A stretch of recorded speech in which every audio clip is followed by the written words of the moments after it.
Eu passei uns 40 minutos pensando em uma frase para a introdução desse vídeo, mas eu sinceramente não consegui nada que pudesse traduzir o tamanho do absurdo que eu tenho para mostrar aqui e agora.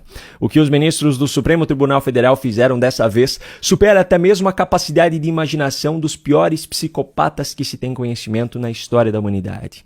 Eu já vou explicar para você todos os detalhes dessa história, mas antes eu preciso comentar sobre alguns outros assuntos que não podem passar batidos nessa quinta-feira.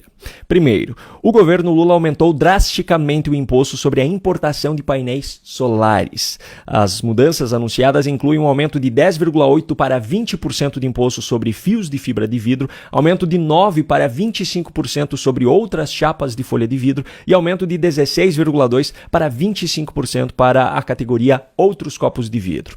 As células fotovoltaicas terão tarifa zero até um certo limite de cota e acima desse ponto terão imposto de 25%.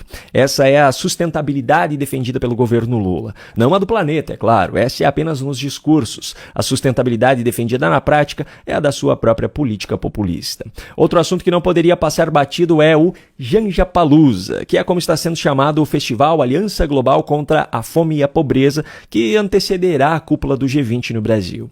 Foram anunciados os nomes das 30 atrações que se apresentarão no evento, e podemos dividi-los nas categorias muito militantes, como é o caso de Fafá de Belém, Daniela Mercury e Diogo Nogueira, e os demais, que são um pouco menos militantes. Assim como em qualquer evento que esteja relacionado a Lula ou Janja, não poderia faltar uma grande hipocrisia. Os artistas receberão um cachê simbólico de R$30 mil cada, mesmo aqueles que nem recebem isso em eventos da iniciativa privada, para se apresentarem em um evento supostamente contra a fome e a pobreza.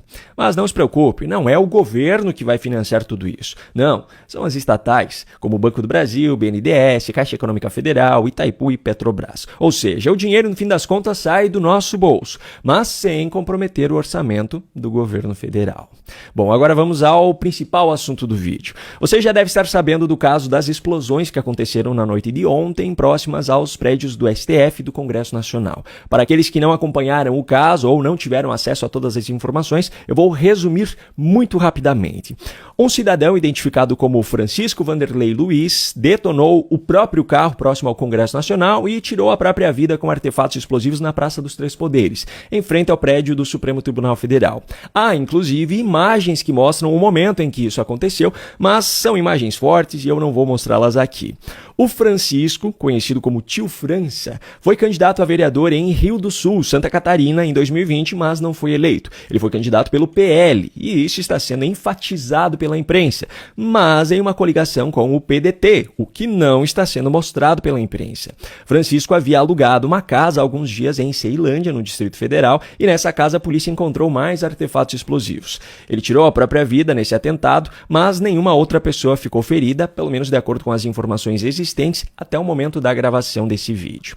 No momento do ocorrido, Lula já não estava mais no Palácio Planalto, no Congresso Nacional sessões estavam sendo realizadas e foram suspensas diante do fato, e no Supremo Tribunal Federal a sessão já havia sido encerrada.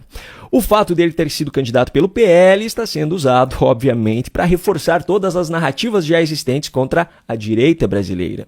Só que a imprensa e os demais militantes que estão explorando esse caso para isso estão ignorando o quê? Primeiro, ele foi candidato pelo PL na coligação com o candidato a prefeito pelo PDT, que é de esquerda. E segundo, Bolsonaro só se filiou ao PL em novembro de 2021. E foi só a partir disso que começou esse movimento de representantes da direita indo para o PL, e o partido passou então a ser considerado como o principal partido de direita no Brasil. Até 2020, o PL era ainda o partido que, mesmo com suas mudanças de nome no meio do caminho, ainda tinha origem do mesmo partido, de mesmo nome, que foi de José de Alencar, o vice de Lula em 2002. Ainda tem mais um ponto que precisa ser levado em conta. Foram identificadas conversas de WhatsApp, onde o autor do atentado de ontem antecipava o que estava sendo planejado por ele. Só que tem um print específico que está sendo deixado de fora da maioria das matérias sobre o caso, em que Francisco pede para que Lula e Bolsonaro deixem a vida pública para acabar com a polarização no país. Se esse print for verdadeiro, é mais uma prova de que ele não pertencia ao mesmo grupo chamado pela imprensa de bolsonaristas ou de extrema-direita, ao qual é atribuída a responsabilidade pelo que aconteceu no 8 de janeiro de 2023. E com isso eu já faço o link aqui com o que os ministros do Supremo Tribunal Federal fizeram diante do acontecido. Primeiro, já foi parar nas mãos de Alexandre de Moraes uma investigação sobre esse caso, porque ele está sendo associado ao 8 de janeiro, cujo inquérito também está nas mãos de Alexandre de Moraes. Segundo, as pseudojornalistas da Globo News revelaram que os ministros do Supremo ligaram para líderes da Câmara e do Senado avisando: não vamos permitir que ousem debater a anistia depois disso.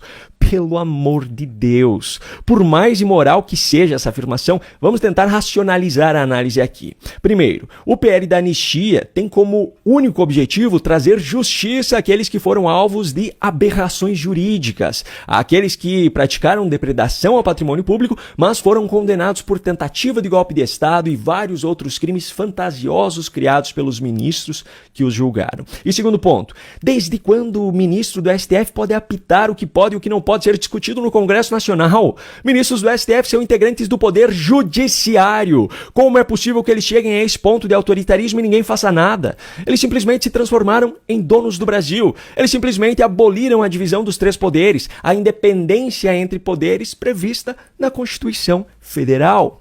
E como se não bastasse, Alexandre de Moraes já fez um pronunciamento oficial, orgulhosamente transmitido pela Globo News, é claro, fazendo essa completa distorção do caso para associá-lo às narrativas mentirosas das quais ele é coautor, e além de explorar essa situação para impor essa proibição à discussão sobre anistia, ainda a explorou para resgatar a velha narrativa da regulação das redes sociais, ou seja, a censura. Ontem é uma demonstração de que só é possível e é necessária a pacificação do país, mas só é possível essa necessária pacificação do país com a responsabilização de todos os criminosos. Não existe possibilidade de pacificação com anistia a criminosos. Nós sabemos, e vocês que atuam no Ministério Público sabem, que o criminoso anistiado é um criminoso impune, e a impunidade vai gerar mais agressividade, como gerou ontem, que as pessoas acham que podem vir até Brasília, tentar entrar no Supremo Tribunal Federal para explodir o Supremo Tribunal Federal, porque foram instigadas por muitas pessoas, lamentavelmente várias com altos cargos na República, foram instigadas a agredir, foram instigadas a atacar, foram instigadas a tal ponto que hoje se utilizam de bombas para isso.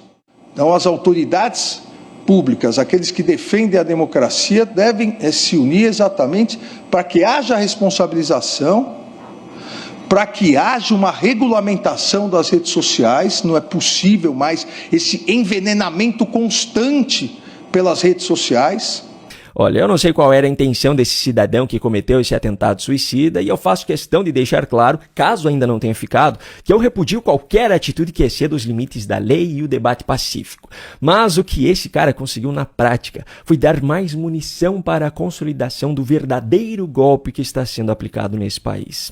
Se a situação já estava ruim para os cidadãos brasileiros honestos, agora ficou ainda pior.